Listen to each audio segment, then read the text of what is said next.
Hi, Stanley. So I'm going to draw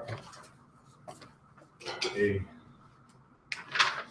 polygon here, if I can. A, B, C, D, E. It's sort of a special polygon, so I'm trying to be semi-careful. C, D, E. And I want F to be like right after D. So what do we have? This,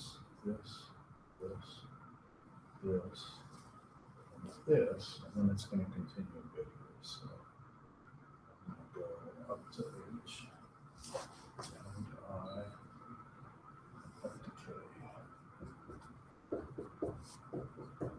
And this flops it on G, J, down to K.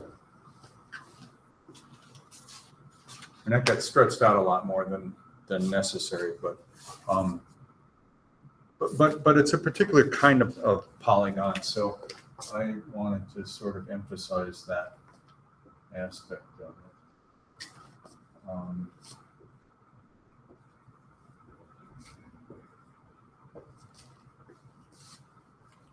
it. Because there's a definition I need to make. A polygon is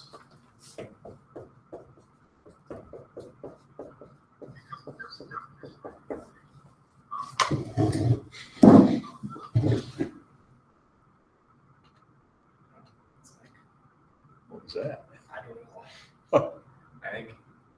I think it's still recording now. I think it was like picking, it's showing us back this or something. I don't know. I think it's fine. Okay. I just muted it. No, well, it is recording, isn't Yeah. it? Okay. Hi there. So the term here is a polygon is monotone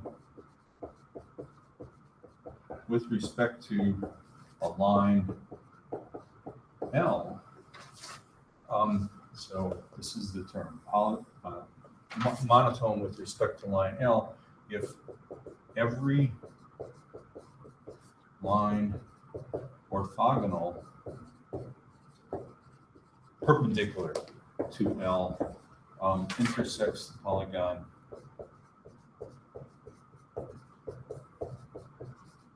in at most 2 points.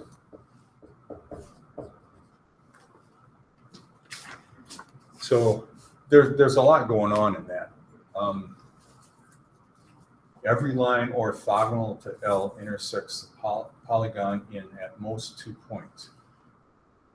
This polygon that I drew is monotone with respect to horizontal lines. So the example, this guy is monotone with respect to say the x-axis, or really any other horizontal line. Okay, the line is horizontal but orthogonal. You know, that means perpendicular to the line. So say the x-axis is stretched out here.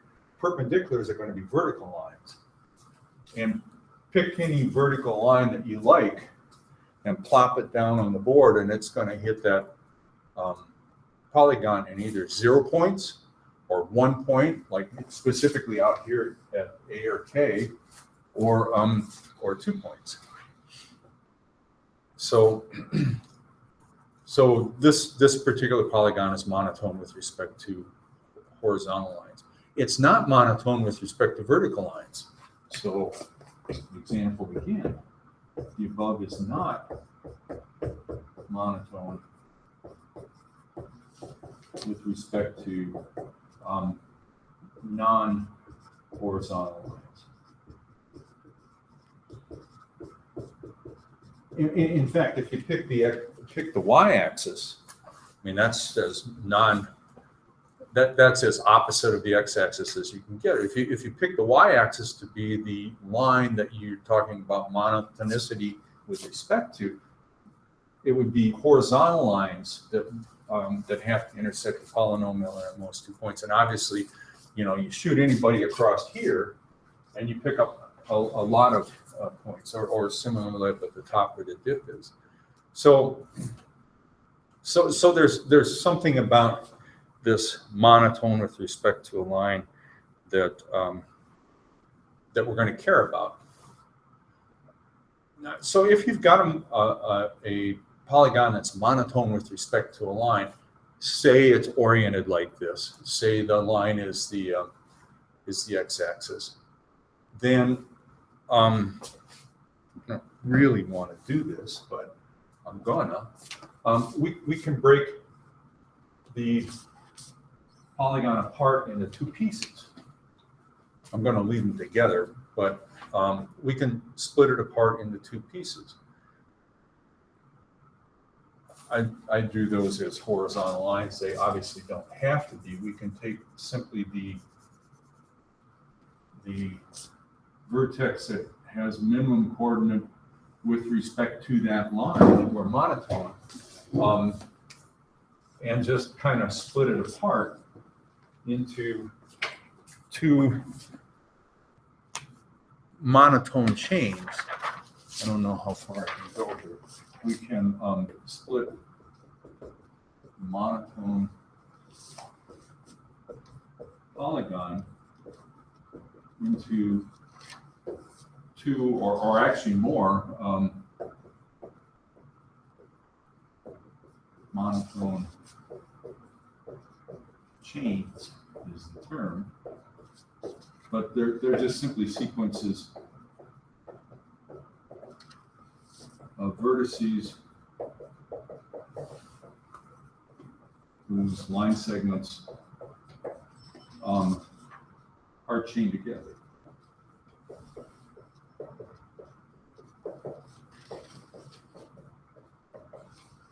So the 2 chains that I sort of separated out here, one would be like A, B, C, D, E, H, I, K, and the other would be A, F, G, J, K.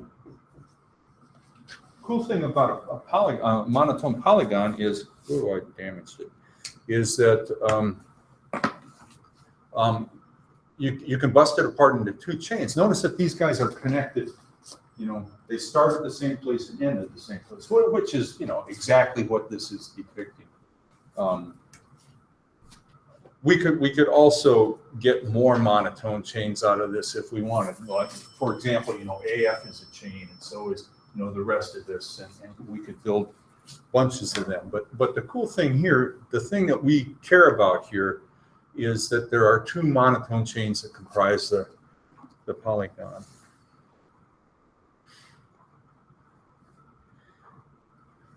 We're still talking about triangulating, and so that's sort of where this goes here. I'm going to try to leave my polygon intact as much as I can.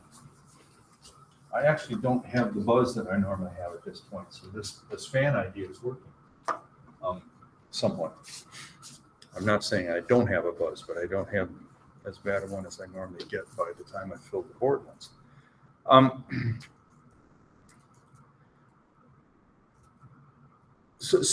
Well, there's a couple of things that I want to do first here. First of all, note that A, B, and C are on the same chain, and in fact, in that order on the same chain, and we're convex at B. So this sort of suggests we have an ear here, an ear at B. So we in fact could triangulate. I don't know if I care one way or the other, but we could draw a triangle. So we can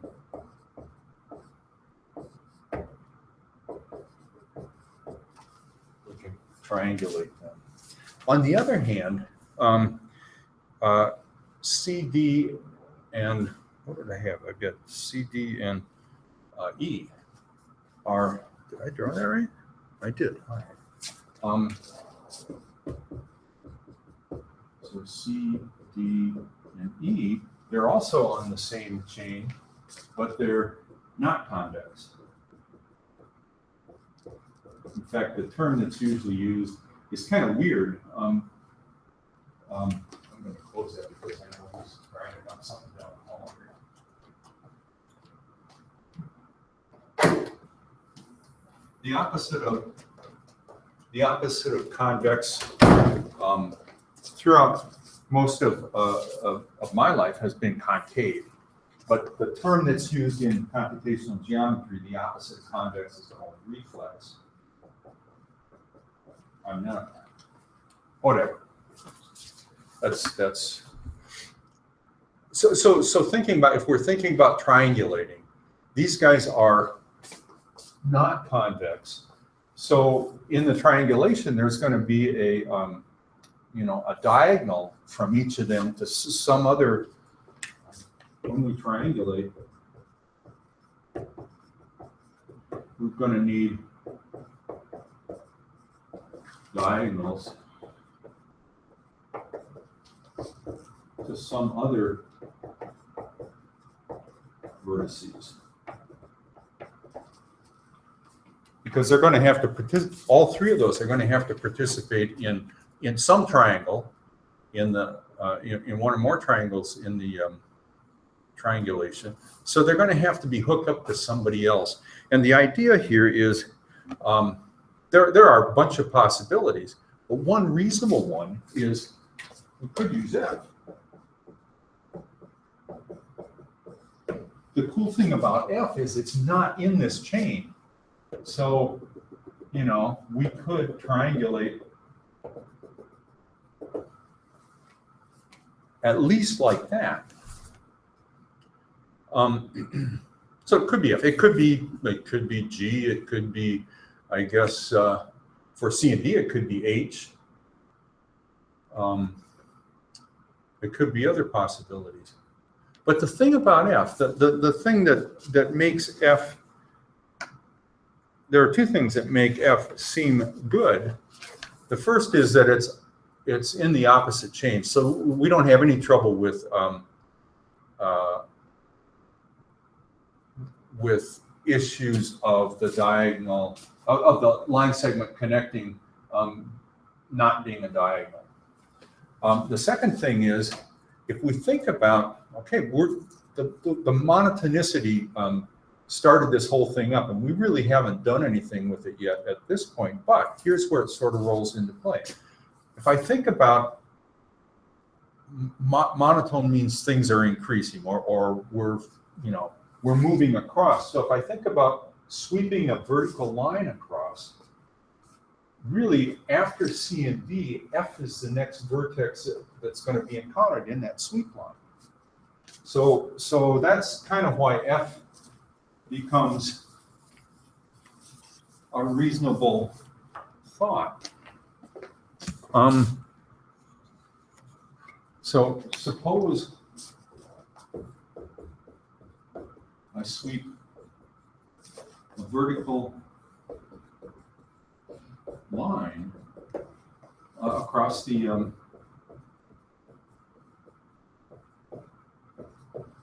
polygon. The order that I'm going to encounter things, so from left to right, I'm going to encounter, if I did a reasonably good job of drawing this, I'm going to encounter A, and then B, and then C, and then D, and then F, and then E, and I guess G, H, one or the other of those. Do I care? I don't think I can care which one. I guess I had drawn it so that I was supposed to be next, and then J, and then K.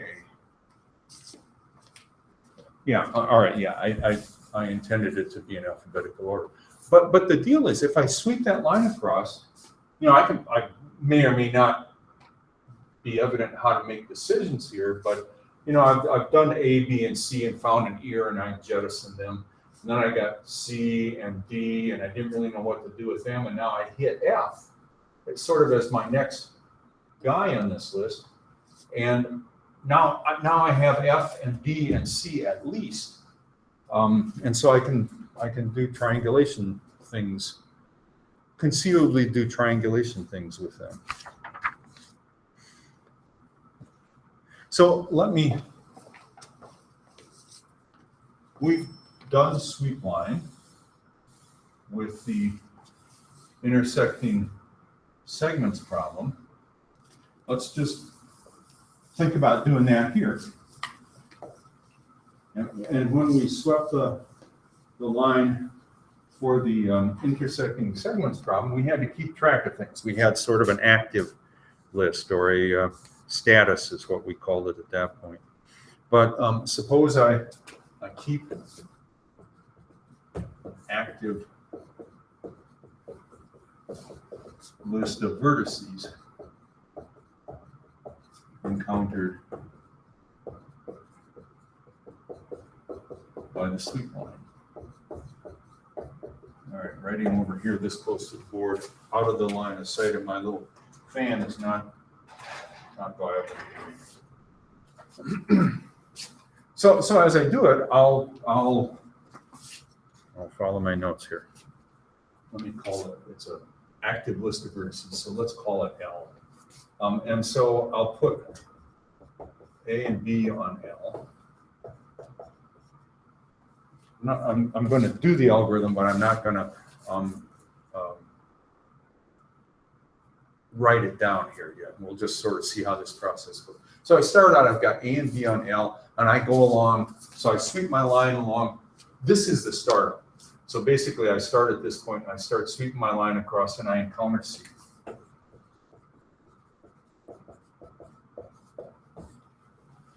And C, we discovered that it forms a convex, it forms an ear with A and D. So it forms a convex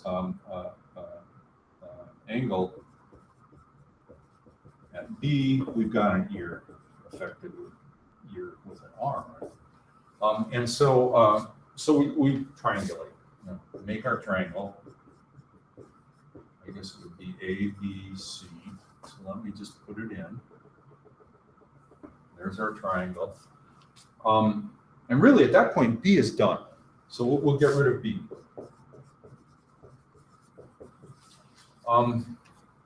So that leaves A on my list, and now I want to add C to the list. So we'll add C. So at this point, L looks like A and C, I guess. Now we'll continue our sweep. So the next thing I encounter is supposed to be D.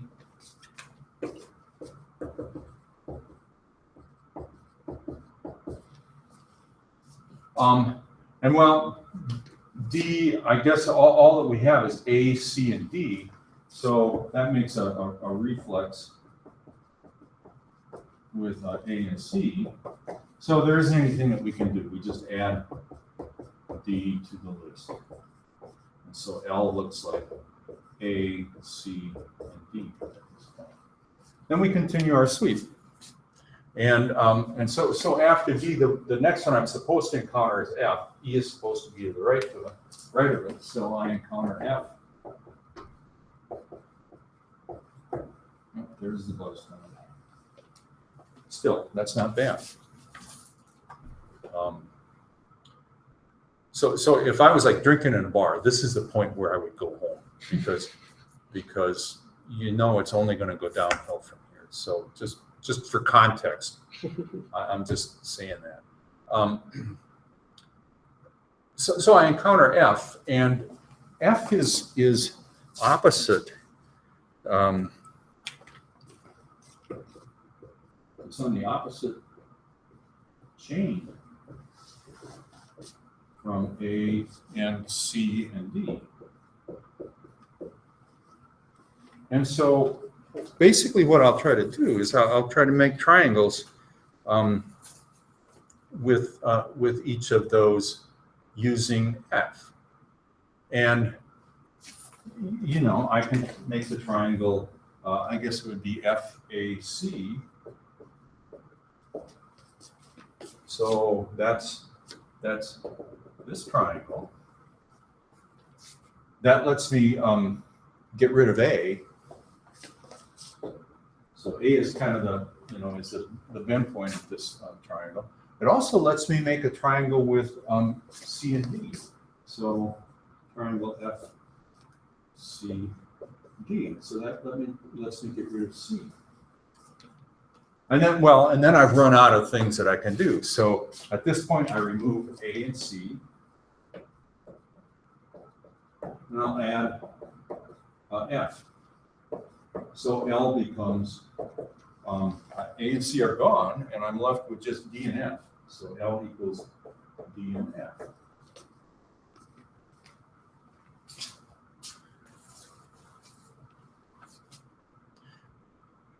So all right, I triangulated here too.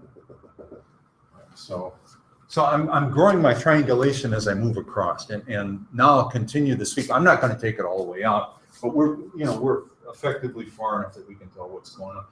The next thing I encounter is going to be E. So when I encounter E, for one thing,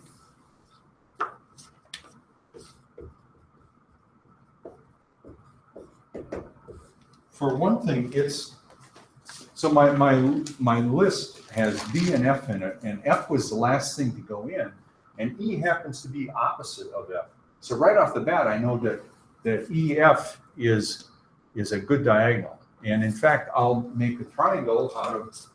I'll triangulate for it would be E, F, D, which lets me eliminate. Lets me eliminate D here. So E, F, D. D goes out. So here's my triangle, and I'll add. So remove D. I'll add E, and so L is looking like FE. This way. And then I'll just continue. So there's an idea. We use the sweep line to, as we go across, we just grow the triangulation as we move across. And at this point, we've triangulated all the way up to here. Basically, A, B, C, and D are no longer possible to be active in a triangulation. And we'll continue on from here. So at this point, F and E are the two guys that are still sort of alive in the process, and we'll just keep on going. So this is obviously something that's going to work,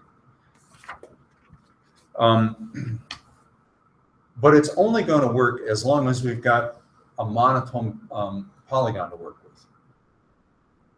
Because if I had a kink that went back, being in the opposite chain wouldn't necessarily give me a viable diagonal. So we need the monotonicity of the. If I don't know if this would be computationally effective, but can't you just rotate the shape? Yes. Okay. Yep. Yeah. You can always translate so that you.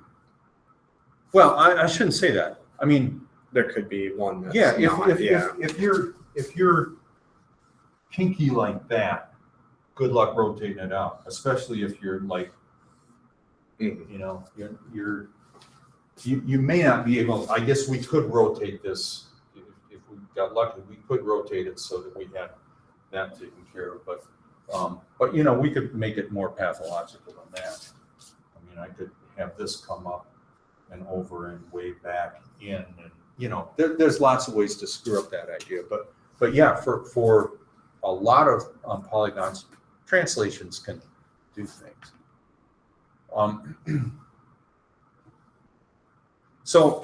Anyhow, there's the thing I wanted to add to this, as we sweep across, we're sort of taking there are other ways to triangulate. And we talked about how many ways there actually are last time.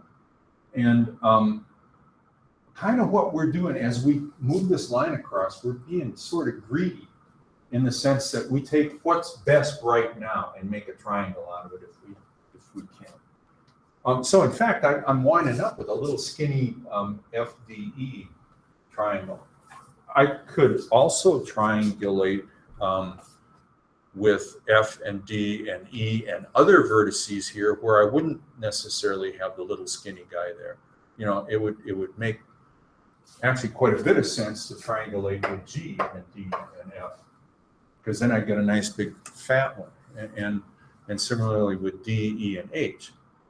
But I don't know anything about the stuff beyond where my sweep line is, and so I'm being greedy in that respect. I'm doing the best I can with what I know at this point.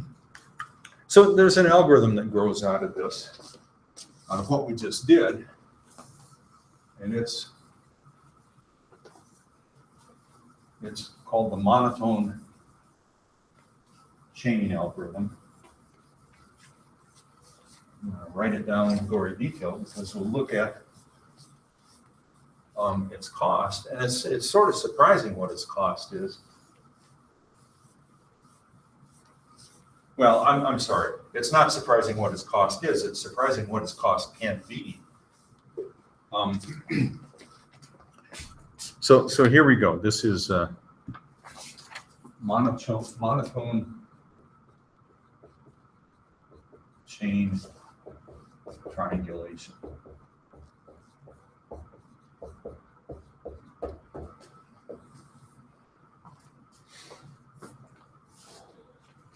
And it goes like this. We're given a monotone polygon.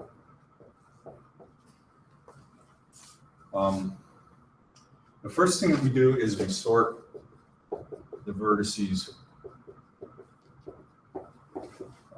Why don't I just say sort the vertex at D?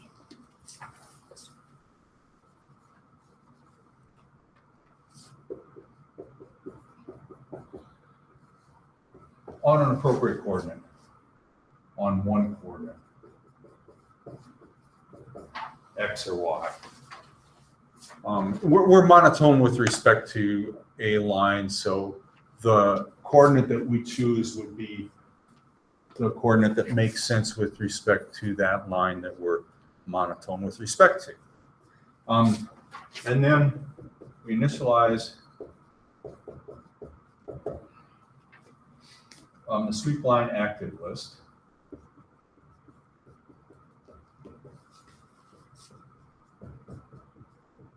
Let's call it L to the to be the first two vertices in that sorted list, or in that sorted vertex set.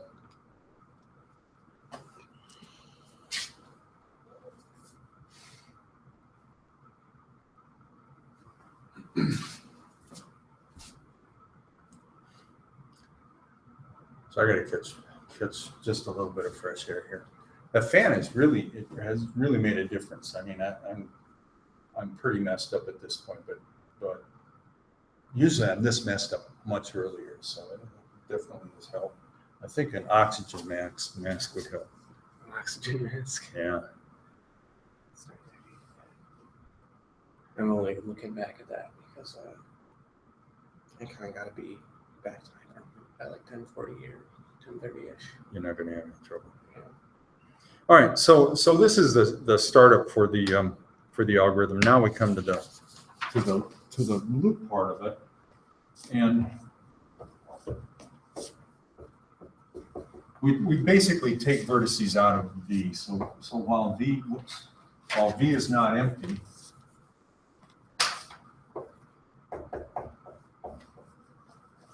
we let P be the next vertex in V. And then if P is opposite of points in L,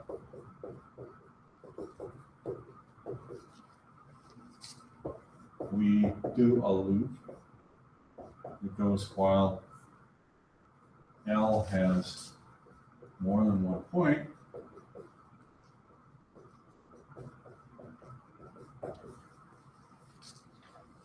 We let F be the first in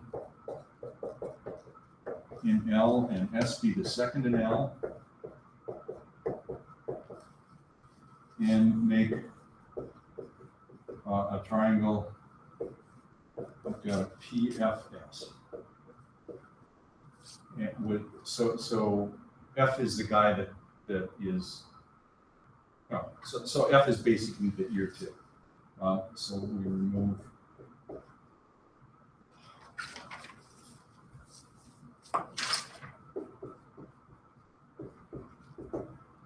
We remove F from L.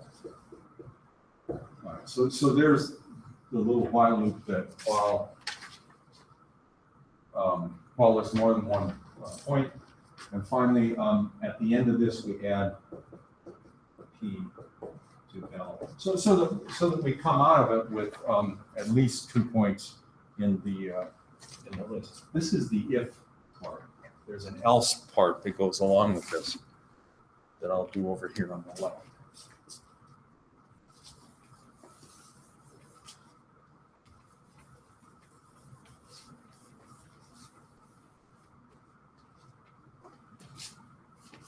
So if we're not opposite of points in L, so else, this is else P is not opposite. A while loop. So this is basically while the last in L, let me just write it like that, and the last, so previous to last,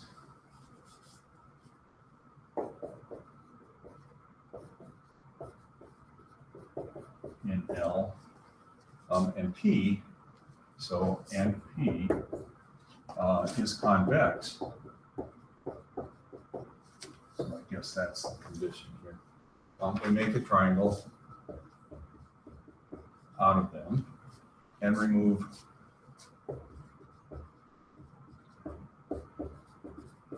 the last guy. So the triangle is going to be, crummy notation here. Why don't we call this A and this B? And so we would make the triangle here is going to look like P, A, B. So this is remove A. Remove the ear tip out of it. We keep doing that. So this is the body of the loop. We keep doing until we're no longer able to do that, and then at that point we add P to L. So this is the body of the else. There's a little while loop that we add at the end of it. Maybe we don't make any triangles. I mean, maybe the last two that went in just don't work for this. But always we plop P and then and keep on going. And so this while loop here continues down through this. And so the body of the main while loop is you get the next vertex, you do the if and the else, and then you're done, and you cycle again. So in analyzing this, I guess I can get a little bit further down here. The while loop removes one vertex from V each time. So obviously it goes n loops. It cycles n times. But inside it, then we do stuff with that P, and that P either participates in some triangle making here that eliminates things out of the list, and then P goes in, or that P participates in maybe some triangle making here, and then that P goes in. So each time we pick a P, each P taken from B participates in some removals in the if part, or some removals, maybe 0, in the else part, and then is added to the L.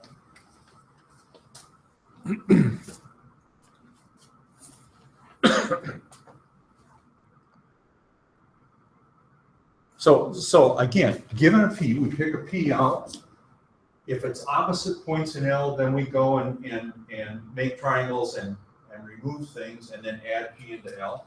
If it isn't opposite points in L, then we try to make triangles out of the last stuff that went into L, if we can. And each time we make a triangle, we remove somebody out of the list, and then P goes in. So basically, I'm going to nuke this now. So basically, if you're a vertex, at some point you get chosen, you get to be P, and you go into the list. And you stay in that list until another vertex comes along that gets you into a triangle and gets you removed. So in fact, each P participates in some triangles until a sweep line basically moves far enough away.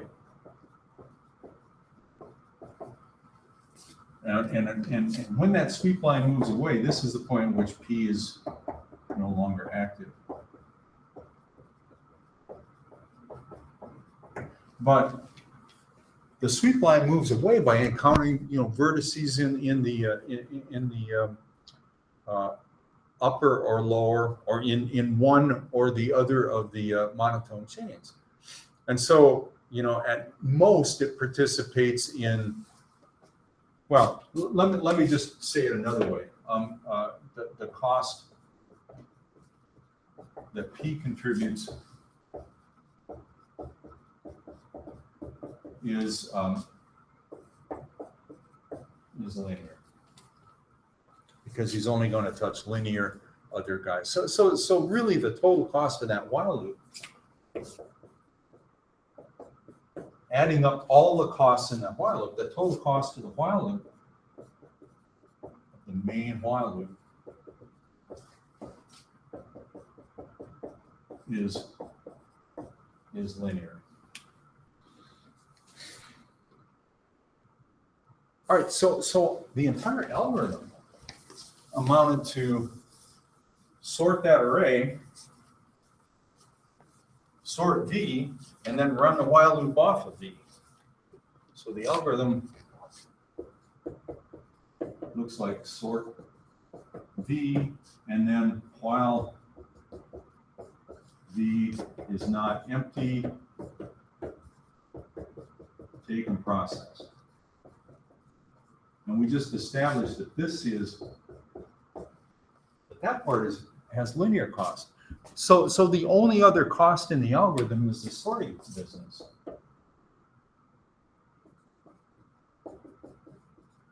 And we know that our sort cost, we can sort in n log n.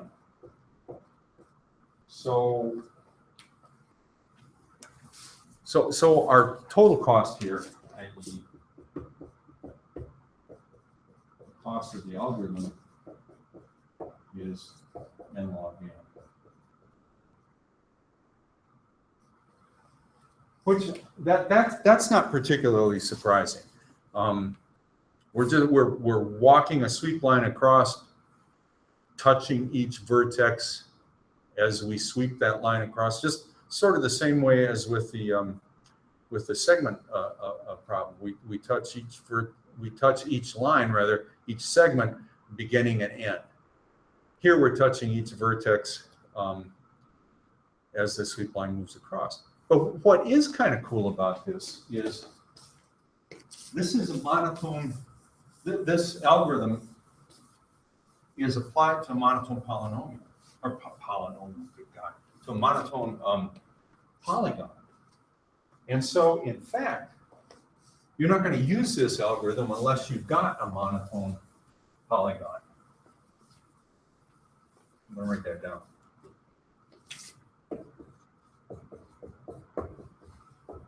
This algorithm works for monotone polygons. So the idea here is we must know that the polygon is monotone, or we wouldn't be using it. If we think of the polygon that I had drawn up there on the board before, we figured out that it's monotone with respect to the x-axis. So we know the implication of this is we must know the sort of the beginning and ending vertices of the two chains.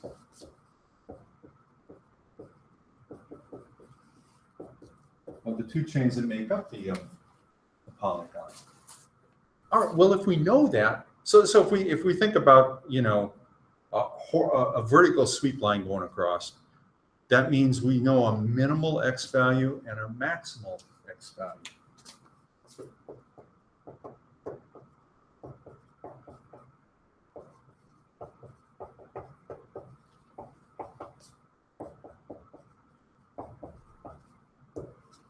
Or if we were sweeping the other way, we know a minimum and maximum y value.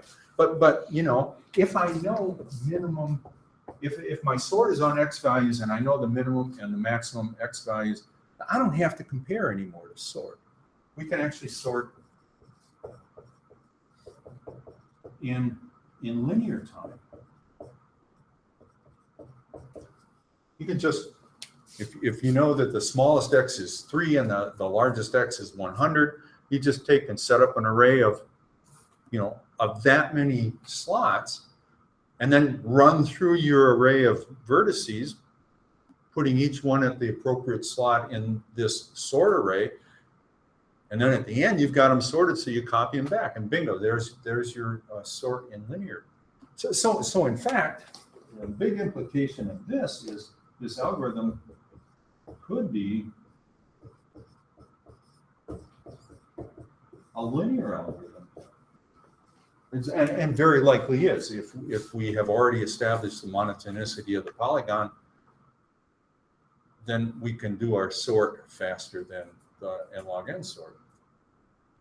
So, you know, something that's very cool is we might be able to do that.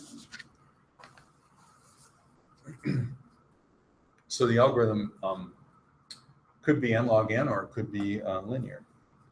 The big deal here is that it requires the monotone polygon. And it doesn't work unless we've got the monotone polygon. And, well, so that's kind of the limiting thing for it. So obviously we have other polygons that aren't monotone. So what do? Well, you can't do this, but we might be able to do something to make this algorithm be applicable to those polygons. And that's sort of what we'll look at next. So that's all I've got for today. The buzz came later. It's just as bad as it always is, but maybe it won't last as long as it normally does, since the duration is a little shorter. We'll find out. I don't know if this is going to be a long-term solution, but then again, long-term is getting shorter every day. See you, Stanley, and anybody else that should be looking at this.